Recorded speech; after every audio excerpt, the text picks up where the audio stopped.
À mon collègue Dabla, le titre de la communication sera des interrogations autour de la réforme.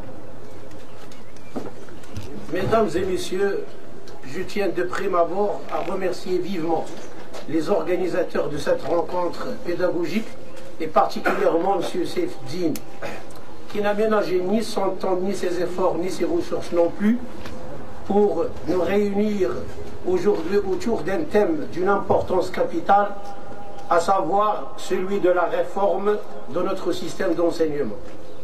Je tiens également à solliciter à la fois votre patience et votre attention, juste le temps de partager quelques réflexions pénétrantes, afférentes à ce sujet exceptionnel qui nous tient beaucoup à cœur et qui nous interpelle, surtout nous les enseignants de tous niveaux confondus. Ces réflexions clairvoyantes suivantes sont dans leur majorité empruntées à des autorités intellectuelles incontestables. Je vous prie encore une fois de me supporter. Mesdames et messieurs, permettez-moi d'apporter ma modeste pierre à votre édifice monumental, moi, un enseignant du secondaire qui a été charmé par le métier d'enseignant et qui a été séduit par la noblesse de ses missions, mais qui a été hélas toujours déçu de ses maigres résultats et scandalisé de ses négligeables réalisations. Depuis toujours, on est devenu presque lassé d'entendre ce refrain de la réforme du système de l'enseignement qui est devenu comme une espèce de leitmotiv, la charte nationale, le plan d'urgence, l'enseignement de la qualité, l'école de la réussite, etc. Depuis lors, l'enseignement est devenu un chantier en ébullition et en effervescence. Organisation de journées de formation pour le corps enseignant en vue de le mettre au courant de toutes les nouveautés pédagogiques, consécration de journées entières à l'école, surtout pendant chaque rentrée scolaire, et les journées des portes ouvertes ne sont qu'un exemple parmi d'autres. On a tout essayé, mais rien ne tenait malheureusement. N'a-t-on pas raison de dire qu'une petite force bien dirigée l'emporte toujours sur une grande force aveugle? Toute vraie politique réformatrice et non réformiste dans ce domaine doit prendre en considération que l'enseignement est une chose publique qui concerne toute la société et non pas uniquement cette élite d'experts qui excellent dans le langage des statistiques et de ces concepteurs de programmes qui siègent chaudement dans leur tour d'ivoire. Il s'avère de jour en jour nécessaire de repenser la place de l'école dans notre société, en donnant un sens à ses apprentissages, du sens pour la société dans laquelle elle s'inscrit et qu'elle préfigure, mais aussi du sens pour les élèves qui sont non seulement les bénéficiaires, mais les acteurs. On veut une école qui prépare à la vie quotidienne de façon concrète avant tout. Notre école d'aujourd'hui contient certes une majorité d'enfants qui ne sont pas analphabètes au sens strict, mais qui malheureusement deviennent des analphabètes fonctionnels, c'est-à-dire incapables de se servir des acquis scolaires dans la vie de tous les jours, tellement les acquis scolaires sont théoriques et déconnectés de leur environnement. À terme, et faute de mobilisation de ces acquis, mal assimilés, ils retombent dans l'analphabétisme pur et simple. C'est tout de même paradoxal à l'âge de la vie débordante de tous les étonnements et de tous les émois, une société enferme ses futures élites pour leur apprendre par cœur des savoirs d'hier qui ne leur serviront pas demain. Les encaserner, mettre en cage leur jugement, à la fin d'une vie de bagnard, leur décerner un diplôme qui prouve au mieux leur capacité de mémorisation. Surtout que la course au savoir est perdue d'avance parce que les savoirs se développent infiniment plus vite que notre potentiel humain d'acquisition de ces savoirs. Désormais, on doit chercher un équilibre entre les savoirs scolaires décontextualisés et les savoirs professionnels contextualisés. Il ne suffit plus d'apprendre à l'élève à stocker des informations, mais comment les chercher, les gérer et surtout les mobiliser. Il faut au contraire solliciter chez le jeune apprenant la capacité de distinguer l'essentiel de l'accessoire qui repose elle aussi sur celle de comparer, d'analyser, de sérier et de hiérarchiser. Ainsi deviennent-elles progressivement des schèmes intériorisés, des automatismes, des préconceptions. L'acte de l'enseignement-apprentissage est certes très complexe et pluridimensionnel, mais ces deux acteurs centraux demeurent en fin de compte l'enseignant et l'enseigné. Interrogeons-nous alors sur chacun d'eux séparément. Qu'est-ce que tout d'abord un enfant? Un enfant est un chantier en effervescence. De multiples sources, les éducateurs dans la famille ou à l'école doivent s'y résigner. Ils n'ont accès qu'à une partie des chemins parcourus par l'enfant à la recherche de lui-même. Leur art est d'être présent sans s'imposer, attentif sans être indiscret, disponible sans être envahissant. Ils doivent lui laisser la liberté de dévoiler des facettes différentes, soit respecter son jardin secret. Maintenant, qu'est-ce que ensuite un enseignant? Un enseignant est en quelque sorte un éclaireur d'esprit, un éveilleur de conscience et un semeur d'espoir.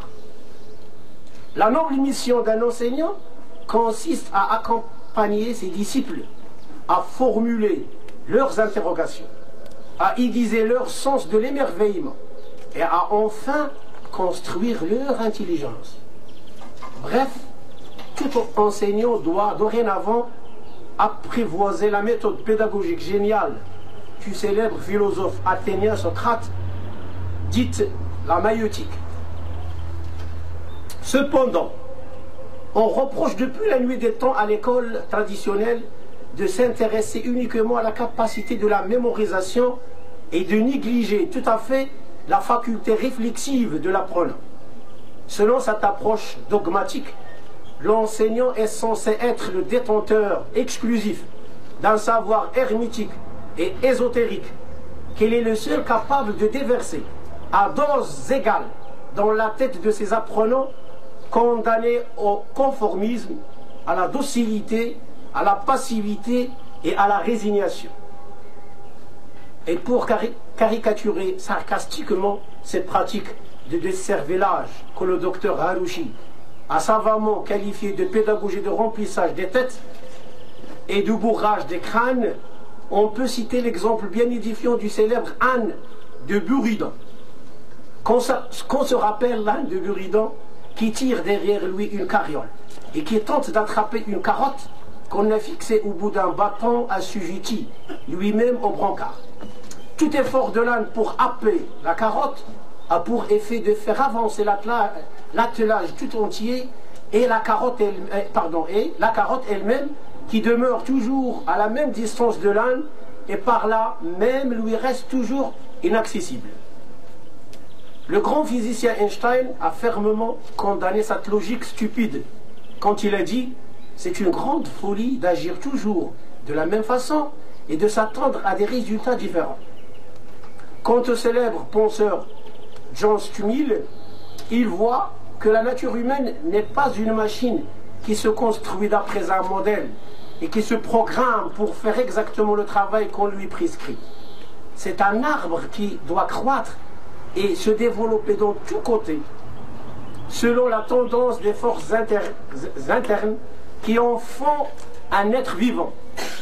Preuve, s'il en faut une, c'est que les hommes de génie sont plus individuels que les autres, et donc moins capables de couler, sans que cette compression ne leur soit dommageable, dans les quelques moules que la société fournit à ses membres pour leur éviter la peine de former un caractère. Notre système scolaire défectueux laisse peu de place à l'apprentissage des valeurs. Chaque enseignant renfermé dans un îlot, coupé du monde, assomme de jeunes esprits, dotés d'une vive curiosité et assoiffés à d'intelligentes réflexions, dans une course contre la montre en vue d'achever un programme jugé sacré. Le philosophe Luke a brillamment illustré le rôle de l'école dans l'acquisition des valeurs quand il a dit que l'homme naît avec une conscience aussi vide et nue qu'un tableau noir avant l'entrée du professeur. Le penseur Albert Jacquard ajoute intelligemment à cela que le système éducatif a pour fonction, entre autres, de provoquer chez l'apprenant la métamorphose de l'objet qui est le petit homme en un sujet qui devient lui-même grâce à son insertion dans la communauté humaine. Pour y parvenir, il conduit un enfant hors de lui-même. L'éduque lui apprend à se savoir-être, à dire « je ». Il participe finalement à son intronisation en humanité. Voilà pourquoi le philosophe Erasme a tout à fait raison de dire qu'on ne naît pas homme, mais on le devient. Pour éveiller l'esprit critique de nos jeunes apprenants, il est d'une grande urgence de libérer leur esprit de toute forme de superstition. Et pour ce faire, on doit dresser une frontière étanche entre, d'une part, la religion et la superstition, et surtout entre la religion et la science, d'autre part. Le grand chercheur français Albert Jacquard ne retrace dans ce petit passage émouvant suivant le succès historique de la science sur la théologie. Depuis que les hommes ont pris conscience, dit-il, de leur propre existence, leur observation fondamentale a été de chercher les causes derrière les phénomènes, de comprendre, car la compréhension fait reculer l'angoisse. Ils ont eu, comme tous les animaux, peur du feu, peur de cette puissance peut-être maléfique qui se manifestait par les flammes, puis ils ont remplacé l'étonnement et la terreur par le questionnement. Pourquoi cette lumière? Pourquoi cette chaleur? Les premières réponses étaient plus inspirées par les croyances que par la raison. Mais elles se sont peu à peu rapprochées de la réalité, éliminant le mystère au profit de l'explication. C'est cela la science. Un effort jamais achevé pour naître au monde en faisant naître en notre esprit un modèle du monde. Cet effort est souvent très exigeant. Il nécessite des cheminements laborieux dont on ne voit pas toujours en quoi il nous approche du but. De même, sont pénibles les pas de celui qui, malgré la fatigue, progresse vers un sommet. Il ne renonce pas car il sait quelle sera sa récompense quand enfin son regard ne rencontrera plus d'obstacles et embrassera l'horizon. Ne pas obéir, ajoute-t-il, n'est généralement pas une solution de facilité. Nombreux sont ceux qui préfèrent la douce passivité de la soumission à l'inquiétude souvent douloureuse des remises en cause. Car le refus doit être justifié. Ce n'est pas confortable, mais c'est le prix de la liberté. Ceci dit, le grand philosophe Hegel a fait remarquer que toute l'histoire de l'humanité n'est en fin de compte que sa course effrénée vers la réalisation et l'accomplissement de la raison. Et avant de clore mon intervention, permettez-moi, chers auditeurs, de vous laisser avec le grand savant et homme de science qui est Albert Jacquard, lors d'un procès mémorable du système d'enseignement traditionnel. Maintenant, c'est Albert Jacquard qui parle. À l'école, fit-il remarquer, l'enseignant monopolise la parole. Les élèves sont souvent condamnés à cette situation d'écoute passive. Il ne leur a jamais montré comment utiliser la parole, cet outil de libération, comment profiter de l'interaction des idées, des phrases qui naissent les unes des autres en un jeu fascinant et fécond. L'absence de cette pratique pédagogique rend l'école, aux yeux de l'élève, semblable à une prison. Plus grave que l'apparence des bâtiments, l'état d'esprit qui y règne. L'objectif de chaque classe, préparer l'entrée dans la classe suivante. Et pour cela, déverser dans les cerveaux les matières inscrites au programme. Les élèves sont considérés comme des boîtes à lait que l'on remplit, selon la métaphore du psychologue anglais Cyril Burt, au rythme fixé par les directives du ministère de l'Éducation nationale. Des fragments de savoir meublent peu à peu leur tête. Et pour converger vers un classement, il faut faire passer des examens permettant d'affecter à chaque copie une note précise. Et c'est réalisable si l'on veut seulement vérifier l'accumulation d'un savoir et non susciter chez l'élève le doute et la remise en cause. À ce petit jeu, certains semblent avoir une capacité plus grande, les surdoués, que d'autres plus faibles, les sous-doués. Nos sociétés sont telles que l'horizon du système scolaire se borne à des classements. Mais le véritable objectif devrait être en permanence de progresser, d'être meilleur que soi-même et non meilleur que les autres. C'est toute la philosophie de l'école qu'il faut repenser. Apprendre à reconnaître les autres pour se construire ou se battre contre les autres pour les dominer.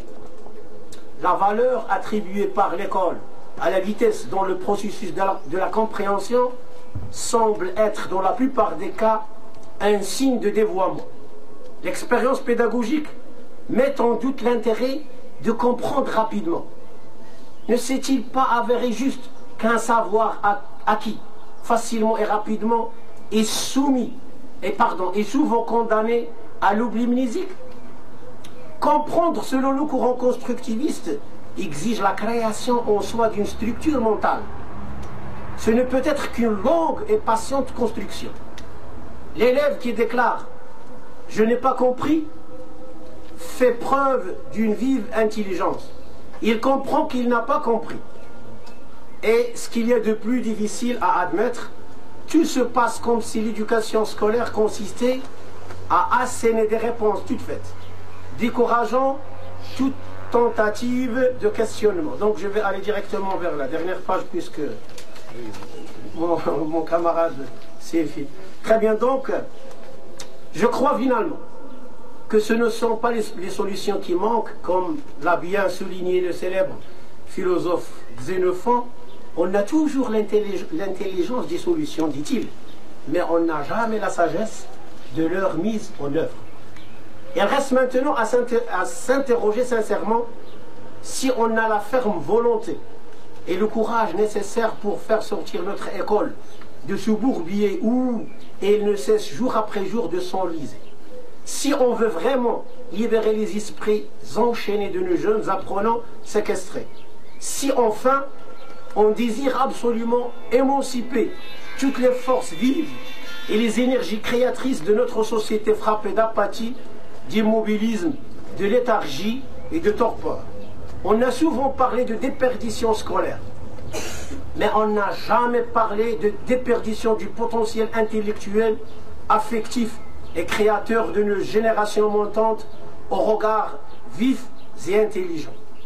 Bref, ce sont là des questions certes embarrassantes et désobligeantes, mais la réussite de toute réforme dans ce domaine dépend largement des réponses sincères apportées à ces questions décisives. Et merci encore une fois de m'avoir supporté.